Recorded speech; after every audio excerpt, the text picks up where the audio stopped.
Welcome to Chillin' 101. We hope this video helps. You begin by opening Wallet and confirming you're signed into your Apple ID. This ensures changes sync across devices. Once done, make sure your iPhone is on the latest iOS and that you have the new card number, expiration date, CVV, and any bank verification method handy. Tap the current card you want to replace.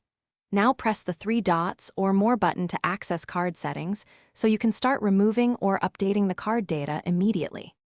Now you'll add the new card. Tap Add Card or choose Replace this card if that option appears. That streamlines the swap. You can use the camera to capture the card or select Enter Card Details manually. Both are secure. Next, follow the bank's verification prompt. Accept an SMS code, open a bank app confirmation, or use email verification. Make sure billing address and expiration are correct. Once verified, the card becomes active for Apple Pay. Finish by checking whether the old card was automatically removed.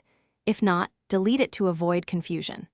Set the new card as your default payment method in wallet settings so transactions use it by default.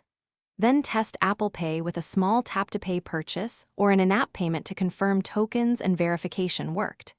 If the payment is declined, restart the device, re-verify the card with the bank, and ensure region, device, and iCloud settings match. That single troubleshooting step often resolves tokenization issues. Thanks for watching. Consider subscribing if we helped you.